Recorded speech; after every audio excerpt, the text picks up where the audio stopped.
ভারতীয় জাদুঘর বা ইন্ডিয়ান মিউজিয়াম হলো ভারতের মধ্যে সবথেকে বড় জাদুঘর, যা অবস্থিত রয়েছে কলকাতাতে।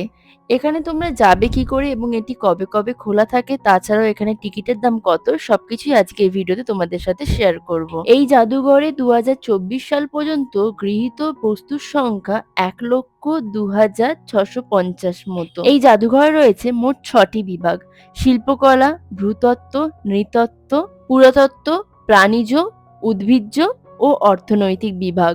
সবকিছুই তোমাদের সাথে অল্প অল্প করে শেয়ার করে দেব। চলো তাহলে বেশি দেরি না করে ভিডিওটা স্টার্ট করা যাক।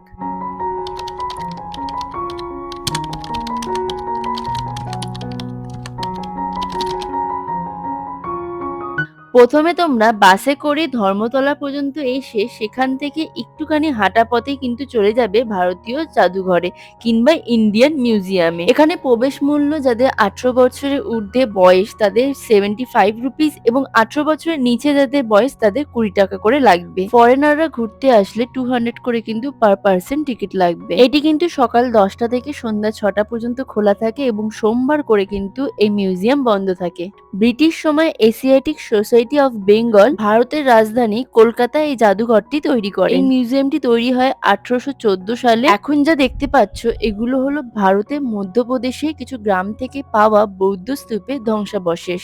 এখানে রয়েছে বুদ্ধদেবের বিভিন্ন ধরনের মূর্তি, যা বিভিন্ন সময় সংরক্ষণ করা হয়েছে। এখানে যেসব মূর্তি দেখতে পাচ্ছ এগুলো বহু পুরনো মূর্তি, বহু প্রায় হাজার হাজার বছর পুরনো পাথরের উপর কাজ করা মূর্তি এখানে কিন্তু সংরক্ষণ করা হয়েছে। প্রতিটা মূর্তি কিন্তু ভারতের বিভিন্ন জায়গা থেকে সংরক্ষণ করা হয়েছে। এখান থেকে বেরিয়ে ডাইরেক্ট তোমরা দেখতে পেয়ে যাবে ঠিক এত বড় একটি বিল্ডিং, আর এখানে কিন্তু প্রত্যেকটা ঘরে ঘরে কিন্তু সংরক্ষিত বহু জিনিসপত্র রয়েছে।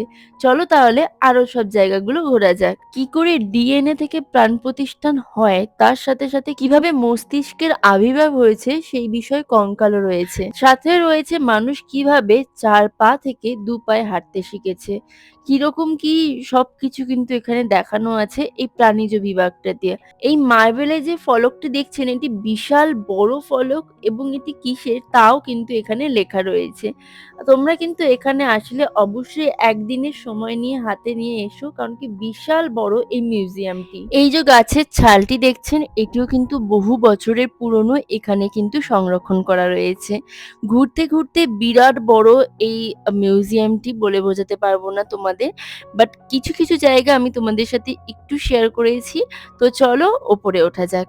ওপরে উঠলেই দেখতে পাবে অনেকগুলো ঘর আছে এবং অনেকগুলো ঘরের মধ্যে কিন্তু বহু ঐতিহাসিক জিনিসও রাখা আছে, বহু পুরানো পুরানো জিনিসের কথা লেখা আছে। তার মধ্যে দিয়ে এখন কোন দিকে যাব দেখা যাক। তো ওপর দিয়ে কিন্তু জায়গাটা অপরূপ সুন্দর দেখতে লাগে। আর এখন চলে এসেছি এই হরিণের ফসিলস থেকে শুরু করে এই শামুকের যে ফসিলস দেখতে পাচ্ছ এগুলো কিন্তু বহু পুরানো জিনিস এখানে সংরক্ষণ করা হয়েছে। তারপর চলে গেছিলাম ইকোসিস্টেম, এখানে কিন্তু বিভিন্ন পরিবেশে বিভিন্ন প্রাণীরা কিভাবে বসবাস করতো সেই সব কিছু এখানে মডেল হিসেবে রাখা হয়েছে। এখন যে জায়গাটায় ঢুকতে চলেছি এখানে কিন্তু বহু প্রাণীর ভেতরকার নাড়িভুড়ি বার করে শুধুমাত্র তাদের চামড়াটুকু রাখা হয়েছে। এগুলো কিন্তু সবকটা প্রাণী অরিজিনাল, শুধু বিশেষ ওষুধের মাধ্যমে এখানে কিন্তু সংরক্ষণ করা হয়েছে। সুবিশাল বড় একটা হাতির কঙ্কাল দেখতে পেয়েছি, যা দেখে সত্যি আমি অবাক হয়ে গেছিলাম যে এত ভালোভাবে এই হাতির কঙ্কালটিকেও সংরক্ষণ করা রয়েছে।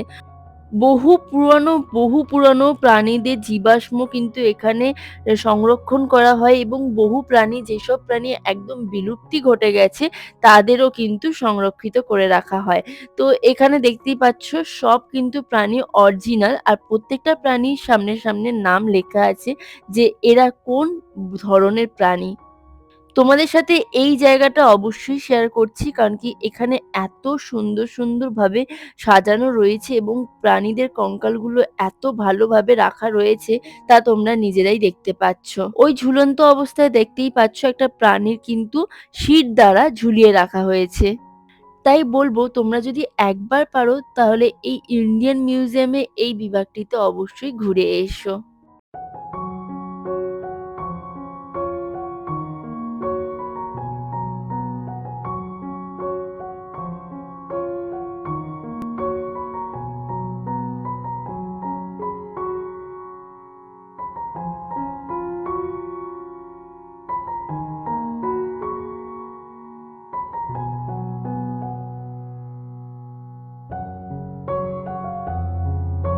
এবার আমরা প্রবেশ করেছি ওয়ার্ল্ড অফ ইনভার্টেবল গ্যালারিতে। এখানে তোমরা দেখতে পাবে কীটপতঙ্গদের জীবনচক্র কিরকম রকমের হয়। আর এই জিনিসটা সবথেকে বেশি আকর্ষণীয় লেগেছে। এই গাছের মাধ্যমে পুরোপুরি কিছু, কিছু কীটপতঙ্গদের সংরক্ষণ করা হয়েছে, যেগুলো দেখতে বেশ ভালোই লাগছিল। এরপর আমরা চলে গেছিলাম জলের তলায় কোন প্রাণীরা থাকে, পাখিদের জীবন কেমন হয় সেই জায়গাতে। তো এখানে কিছু পাখিদের জীবনচক্র রয়েছে, যেমন এখানে উট পাখিরা মরুভূমিতে কিরকমভাবে থাকে সেই সব মডেল হিসেবে কিন্তু দেখানো হয়েছে। আর কিছু, কিছু জায়গা রয়েছে যেখানে কিন্তু আসলে সংরক্ষণ করে রাখা হয়েছে। যেমন এই মাছেদের জীবন কেমন হয় এইগুলো কিন্তু সম্পূর্ণ সংরক্ষণ করা হয়েছে। কিন্তু কিছু, কিছু জায়গা আছে সামুদ্রিক মাছেদের জীবন কিরকম হয়, তাদের দেখতে কেমন লাগে, কিছু, কিছু মডেল হিসেবেও আছে, আবার কিছু, কিছু সত্যিকারের সংরক্ষণ করা হয়েছে। এখানে কিছু, কিছু সামুদ্রিক মাছ দেখতে পাচ্ছ যা সম্পূর্ণ সংরক্ষণ করা হয়েছে, আর তার পাশ দিয়ে চলে যেতে পারবে বস্ত্রবয়ন শিল্পর জায়গায়। যেখানে বস্ত্র কিভাবে তৈরি হয়েছে এবং কোন, কোন, কোন রকমের কি, কি প্রকারের বস্ত্র পাওয়া যায় সেই সবকিছু কিন্তু এখানে সুন্দরভাবে সাজিয়ে রাখা রয়েছে। বস্ত্র কত প্রকার, কিরকমভাবে স্টিচিং করা হয় সবকিছুই কিন্তু এখানে খুব সুন্দরভাবে সাজিয়ে রাখা হয়েছে। তোমরা এক ঝলক দেখে নাও। আর এর পরেই রয়েছে হচ্ছে বাড়ি। আগেকার দিনে রাজরাজাদের বাড়ি কিরকম রকমের ছিল, তাদের বাড়িতে কোন, কোন রকমের আসবাব জিনিস ছিল, এগুলো কিন্তু বহু বছরের পুরনো, প্রায় ২,০০০ বছর পুরনো, প্রায় ১০০ বছর পুরনো জিনিসপত্র এখানে রয়েছে। প্রত্যেকটা জিনিসের কিন্তু সময়কাল লেখা রয়েছে, আর এই গয়নার বাস্কও কিন্তু বহু পুরানো। তাছাড়াও দেখো নটরাজের মূর্তি, দুর্গা ঠাকুরের মূর্তি, বহু ভগবান দেবদেবীদের মূর্তি। আর এইটি হলো হাতির দাঁত দিয়ে তৈরি করা একটি অস্ত্র। অস্ত্রটি দেখতে কিন্তু মারাত্মক সুন্দর লাগছিল। খুব সুন্দর কারুকার্য করা আছে। তোমাদের একটু কাছ দিয়ে দেখিয়ে দিলাম। আর এখানে এই গোপাল ঠাকুরের মূর্তি দেখতে পাচ্ছ, রাধা মাধবের মূর্তি, এগুলো কিন্তু বহু পুরানো, এখানে সংরক্ষণ করে রাখা হয়েছে। এছাড়াও নবাবদের বাড়িতে যেসব আসবাবপত্র থাকে তো সেগুলো কিন্তু খুব সুন্দরভাবে সংরক্ষণ করে রাখা রয়েছে। তো কিছু, কিছু বিভাগ তোমাদের সাথে একটু শেয়ার করে দিলাম। আশা করি ভালোই লাগবে তোমাদের ভিডিওটি দেখতে। এরপর ঘুরতে, ঘুরতে খুব জোর খিদে পেয়ে যায়, তাই আমরা চলে যাচ্ছি এখন ক্যান্টিনের উদ্দেশ্যে। তো মিউজিয়ামের ভেতরে কিন্তু কোনো খাবার-দাবার, বাইরের খাবার অ্যালাউড না। আর এখন আমরা চলে গেছি ক্যাফেটেরিয়ার উদ্দেশ্যে, যেটা মিউজিয়ামের ঠিক পেছন দিকেই রয়েছে। তোমরা কিন্তু মিউজিয়ামের ভেতরে অ্যারো দেওয়া আছে, ওখানেই দেখতে পাবে ক্যাফেটেরিয়াটি কোন দিকে রয়েছে। তো মিউজিয়ামের পেছনেই রয়েছে ক্যাফেটেরিয়া, সেখানে এখন আমরা চলে এসেছি। আর এখানকার খাবারের প্রাইসও কিন্তু খুব রিজনেবল। ভেতরটি কিন্তু পুরোপুরি এসি। আর তোমরা কিন্তু মিউজিয়ামের ভেতর কোনো খাবার বললামই অ্যালাউ করে না। তো আমরা একটা ফ্রাইড রাইস চিলি চিকেন নিয়েছিলাম, আরেকটাতে ফ্রাইড রাইস চিকেন কষা নিয়েছিলাম। দুটোরই প্রাইস নিয়েছে 110 রুপিস করে। তো আমরা এখন খাবারটা নিয়ে সোজা চলে যাচ্ছি টেবিলের উদ্দেশ্যে। এখানে কিন্তু সিটিং এরিয়াটাও অনেকটা বড়, আর ভেতরটা কিন্তু ফুললি এসি। তো আমাদের মনে হয়েছে খাবারটা কিন্তু ঠিকঠাকই একজনকার জন্য। এতটা কোয়ান্টিটি ফ্রাইড রাইস ঠিকঠাকই লেগেছে, এবং চিলি চিকেনের পিসগুলো মোটামুটি ঠিকঠাকই ছিল। আর ৩ খানা চিলি চিকেনের পিস দিয়েছিল। খেতেও কিন্তু আমার বেশ ভালোই লেগেছে।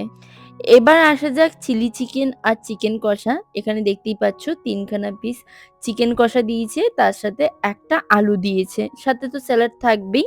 তোমাদের সাথে আরো একবার শেয়ার করে দিচ্ছি, মিউজিয়ামের ঠিক একদম পেছন দিকেই রয়েছে ক্যাফেটেরিয়া। আর এখানকার খাবারের স্টার্টিং প্রাইস হচ্ছে 40 রুপিস করে। তোমরা নিশ্চয়ই দেখে ফেলেছো এতক্ষণে। তো খাবার-দাবার খেয়ে এখন আমরা ওখান থেকে বেরিয়ে একদিনের একটা গোটা ছুটি এবং একটা ভালো দিন কাটিয়ে বাড়ি ফিরছি। আজকের ভিডিওটা এইটুকু। বাই!